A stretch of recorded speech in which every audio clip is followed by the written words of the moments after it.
We're racing to a conclusion in the book of Job as we think about when the bubble bursts. We have only 5 chapters left, and I would remind you that the book of Job is often being called the greatest piece of literature ever written, though we don't know for sure who wrote it.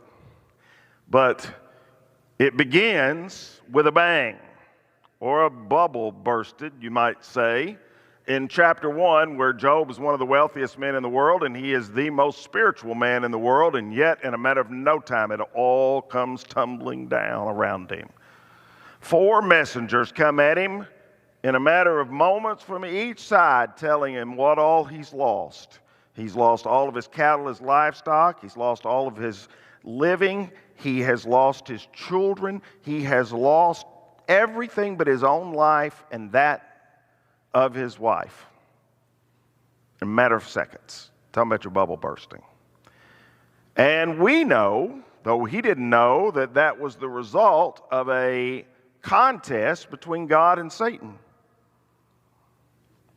Because Satan had told God, well, yes, you've made him wise, you've made him wealthy, but you've done so. And no wonder he is the most righteous man on the earth, because who wouldn't be? Anybody would be if you did that for them, but if you take it away from him, you watch, he'll curse you. And so, he had it all taken away from him, and he said, naked came I into this world, and naked I will return. The Lord giveth, and the Lord taketh away. Blessed be the name of the Lord. And in all this, the last verse in chapter 1 says, Job did not sin or blame God in any way. So then his friends came to visit him in chapter 2, and for the next 28 chapters, there are a series of conversations going on between these 3 friends of his and him, with them accusing him of some way having sinned against God or deeply offended God, and him saying, no, I didn't, and defending his own righteousness. And in our last lesson, last week, we noticed 6 chapters 33 through 37, 32 through 37, where a new character, Elihu, appears on the screen and talks uninterrupted for 6 full chapters, uninterrupted, and introduces the next thought, and that is, out of the whirlwind, God is going to speak to you. And so we've got 3 lessons left that will cover 5 chapters, and tonight we begin seeing God ask his own set of questions. Now you notice I didn't say God answered his set of questions. God asked his own set of questions. Job had asked a lot of questions of God. Job's 3 friends had asked a lot of questions of God. No, God is not going to answer the questions.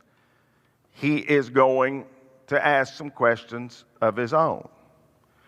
See, Job got stuck on why this was happening to him. I would too, probably. Most of the times when bad things have happened to me, I get stuck on why. It's an easy place to get stuck. Why am I going through this? Why did this happen to me? But it's the wrong place to get stuck. You see, if we consider and think more about what God does, then we learn lessons and we move forward. If we zero in on who, God's goodness and his righteousness, then we look up and we start to get answers to our questions. But if we get stuck on why and linger there, we'll be in trouble. Because usually God doesn't disclose his own purposes for why he is doing what he does. Reasons are often hidden from view. God doesn't owe us any kind of an explanation. Why is like quicksand. The more you struggle against it, the deeper you start to sink. And that's the way why is. See, Job demands insider information. He wants to know why, as if God was somehow bound by the Freedom Information Act, and he is not. God does not have to answer Job. Now, he does appear to Job, and he appears to him out of the whirlwind, Job 38:1 says, but he doesn't have to answer his questions. So when he appears to him, he takes a most unusual approach. He comes to Job asking his own set of questions rather than answering them. And so for 5 chapters in the end of the book, the last 5 chapters of the book, Job is going to ask a series of 70 questions. We're not going to look at all of them, just as we haven't looked at all the statements in the book of Job. But the Almighty is about to show Job that he doesn't know nearly as much as he thinks he does. And so the wind picks up, and out of the wind, a whirlwind. And by the way, the word used for whirlwind there in the Hebrew literally means hurricane. Out of the whirlwind, God speaks. And the first thing he says is, "Who is this that questions my wisdom with such ignorant words?" That's a not so fancy way for God to say, who is this guy I've had to listen to for 28 chapters who doesn't know what he's talking about? And so, God has something else to say after asking his question. Brace yourself like a man, because I have some questions for you, and you must answer them. Job has spent the entire book calling into question God's reasons and God's judgment. And now it's God's turn to ask a few questions of his own, and he starts with a pretty good one that nobody to this day still can answer. As technologically advanced as we are, as smart as we are, as much as we have discovered through science and archaeology, we still can't answer this question. Where were you when I laid the foundations of the earth? Tell me if you know so much. Obviously, Job wasn't around at the dawning of creation. And neither were we. Yet it's amazing how many people today will speak so authoritatively on the origins of the universe. How arrogant. I just picture that people like Richard Dawkins and those who are a part of what has been called the new angry atheists. Some of them have already passed on, like Christopher Hitchens and Carl Sagan and Stephen Hawking. But I can just imagine that God could ask the very same question of them. Where were you when I laid the foundations of the world? Because most of us learned in 2nd grade that the word science means to know. Literally, that's what it means. And that real science is founded on 2 principles. Observation, you make an observation, and verification. In between that comes hypothesis and experiment. And we all learned this in the 2nd or 3rd grade. Observation and verification. It stands to reason that since God was the only observer at the creation, like he is saying to Job, he is the only person qualified to speak authoritatively and dogmatically about what happened, how it happened, and when it happened. Everybody else is just speaking through theory. Theory of what current science is, which changes, by the way, every day. Every day. How many of us are constantly willing to trust whatever science is saying today. I just mentioned to you Sunday one example of that. For 40 years, doctors and psychiatrists were prescribing antidepressant drugs, SNRIs, for people with depression because the theory was, and I had never ever heard it questioned, never heard it questioned. The theory was that it was a lowering of serotonin in the brain that caused this chemical depression. And now every single study that just came out in the last few months have said, oops, do I need to even mention COVID? And how often and how many times they got it wrong in so many directions. Now, they got some things right, but not until they had gotten an awful lot wrong. And I could spend the rest of the night tonight going through how science has changed through the years. It's only been 300 years or so that people thought the earth was flat. Actually, 400 or so. People thought the earth was flat. And scientists thought that. Science means to know. Science is observation and verification. God is the only one that knows for sure. I don't have time to address the debate between whether or not we came into existence by divine creation or we are the product of blind chance and random evolution. I don't apologize for stating that I believe the first words of the Bible. In the beginning, God created the heavens and the earth. And I think intelligent design and creation should be taught alongside the theory of evolution, maybe even in some instances combined with it, or at least given as an option theistic evolution, though I don't personally believe in that. But don't miss the point. The Bible never claimed to be a science textbook telling us how we were created. It never claimed to be that. We're back to that again. What and who and why? The Bible tells us why we were created. Man is arrogant enough to suggest how life began, but everything man says is pure speculation and hypothesis because, as God reminded Job, nobody was around to see it.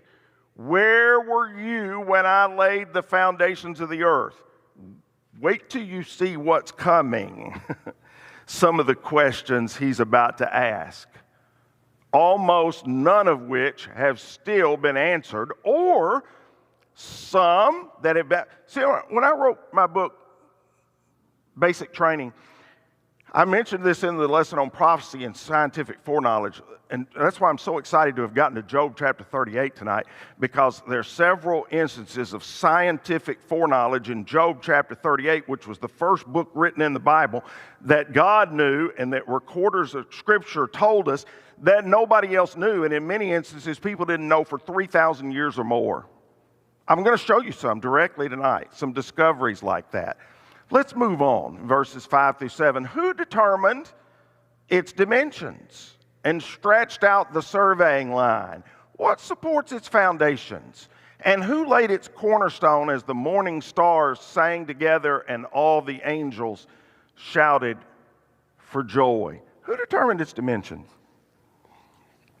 Of course, Job had no way of calculating the distance of the earth's creator. In fact, we didn't again until a couple of hundred years ago. It's 24,901.55 miles to be exact. And the distance of Earth's meridian is 24,859.82 miles to be exact. But only today can we answer that question that God asked Job thousands of years ago.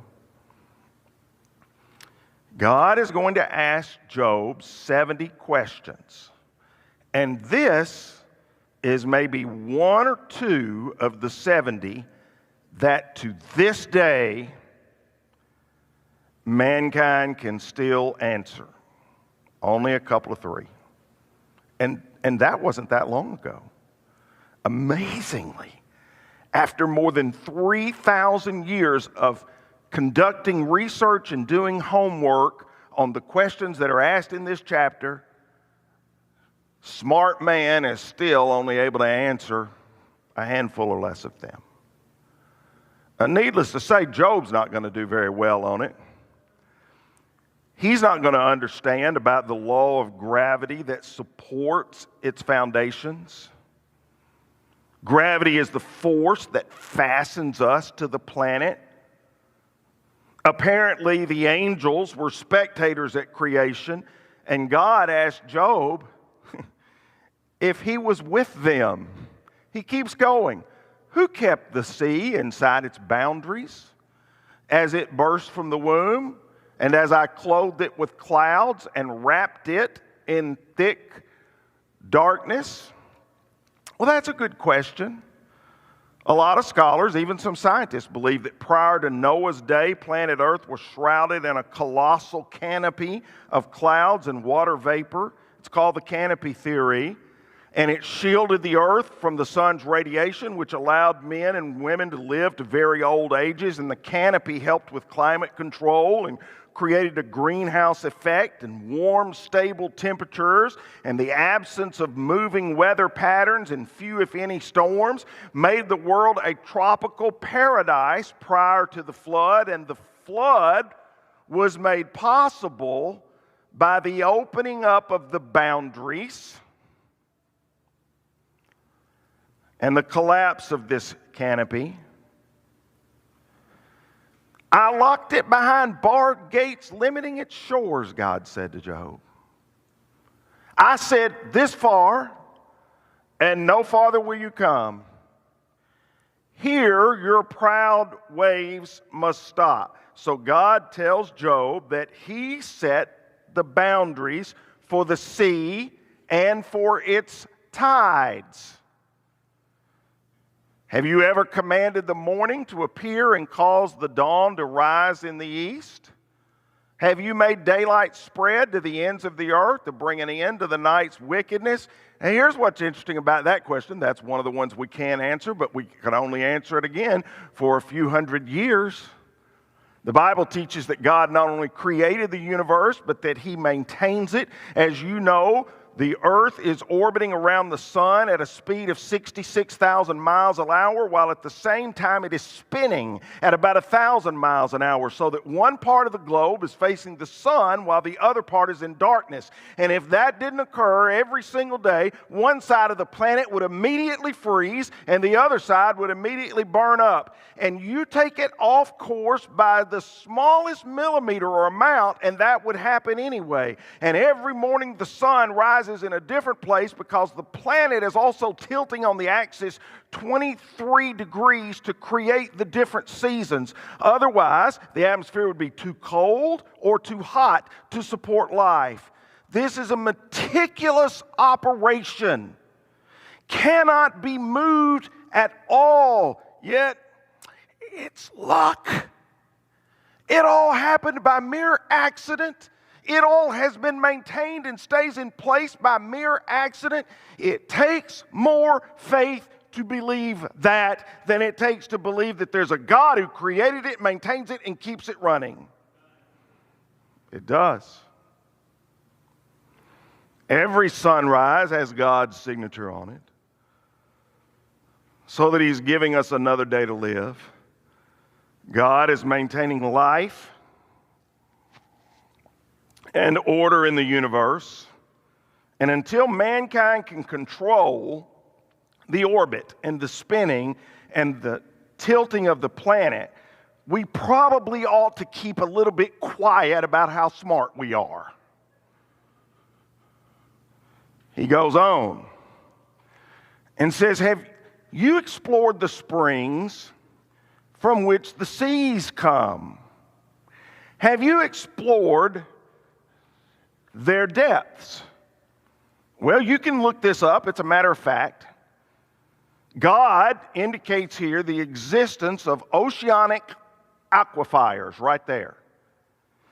That wasn't found until 1977, when 3 geologists made a discovery near Peru. They found deep sea hot springs, underwater geysers spewing out jets of superheated fluid. Geothermal vents acting like chimneys sending magma 40 feet above the ocean floor. Since then, since 1977, and they've done more explorations, they've found hundreds of these in other parts of the ocean. But we didn't know that at all till 1977. But somehow, God knew about the springs coming from the seas.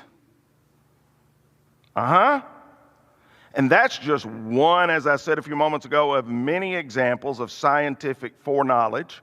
Here's another one. Where does light come from? And where does darkness go? Can you take each to its home, Job? Do you know how to get there? Job, are you old enough to know the mysteries of light? Where its dwelling place is? Do you know its path? You see, even with our great modern technology, we can't define light. We can't. Is it an energy or a particle? It has the characteristics of a wave, but it also has mass, and it contains subparticles. So which is it? And I love this question because it proves God has a sense of humor. Of course you know all this. For if you were born before it was all created, you are so very experienced. It just is a beautiful way of showing God's sense of humor. Hebrew humor often pictured the absurd, like when Jesus talked about straining a gnat and swallowing a camel. God was gently poking fun at Job by sarcastically saying, "You must have already been born when light was created." No, you know when we found out the most about light? In the 20th century, when Albert Einstein contended the only constant in the entire universe was light, and he used it as a key factor to demonstrate the relationship between mass and energy. And today, scientists measure light and use light, but they still don't understand what light really is. They still don't even know if it's an energy or is it a particle. They still don't know, except we know this. God is light, and there is no darkness in him at all. Elsewhere in the scripture it says God is light and no darkness can be in his presence. God is light. In the beginning, God created the heavens and the earth. The first thing he created was the light. He is light. In that sense, you might say that God created the earth in his own image. God is light. In the same way, he created us in his own image. But we read on. And this is powerful stuff right here. Another, maybe the most incredible example of scientific foreknowledge. Where is the path to the source of light? Where is the home of the east wind? Who created a channel for the torrents of rain? Who laid out a path for the lightning? Who created a channel? Other texts say, other versions say, paths in the sea. Again, this is a fact, Jack. You can just look it up. In 1825, a United States sailor named Matthew Maury was reading these very verses. He was surprised to see the mention of channels in the sea. They had not yet been discovered. He started studying water temperatures and currents. His inquiry led to a whole new field of discipline of study called oceanography. Matthew Maury is the father of oceanography. He was called the pathfinder of the sea. But his inspiration for discovering it came straight from these verses in the book of Job. Oh, God knew it thousands of years ago. We didn't until a few hundred years ago. But I read on. Can you direct the movement of the stars, binding the cluster of the Pleiades or loosening the cords of Orion? Can you direct the constellations through the seasons or guide the bear with her cubs across the heavens? Do you know the laws of the universe? Can you use them to regulate the earth? Well, some people think so. People who ascribe to astrology thinks the stars controls our lives. I'd rather trust the one who made the stars and controls the constellations. From ancient times until right now, people have gazed into the star-filled night to find meaning. My next door neighbor is a winter resident here, but when he's here, he's got a telescope, and you can find him most nights, either out on his front driveway or his back porch, looking up in the sky, studying the stars. About 7,000 stars can be seen by the naked eye. By connecting the dots, ancient people saw pictures. For instance, Orion got its name again from here, and it's the figure of the mighty hunter who moved across the sky in the winter. And they noticed that in one night the stars seemed to wheel around the sky, but there was one star that served as the pivot point for this rotation, the North Star. And so, Job gets asked by God, do you make that? You controlling that? You keeping that in order? We're still gazing at the stars. We're just using telescopes now. And with the cheapest toy telescope, you can see about 1 million stars. But even with the Hubble telescope, scientists have no clue whatsoever about how many stars there are. They estimate there are 100,000 million. So let me break that number down for you. That's 100 billion. Just in our galaxy, the Milky Way galaxy. But there are millions of galaxies. The more we see up into space, and the more we think about what God asked Job here in the latter part of chapter 38, the more we are left to say, O Lord my God, when I in awesome wonder. And you know where that song comes from? It comes from the 8th Psalm. And I don't know this, but the 8th Psalm was written by David when he was a young man. I don't know exactly what he was doing when he wrote it or after, just before he wrote it. But I just wonder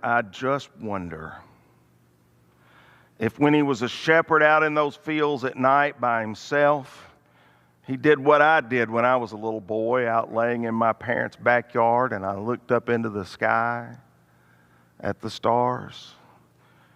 And I guarantee you, before I'd ever been educated, it never occurred to me, well, that just happened as a random accident from the explosion of a whole bunch of, wait a minute. A whole bunch of what? Life came from non-life. Living matter came from non-living matter. You know what that is? That's not scientific. Something cannot come from nothing. But I got off track.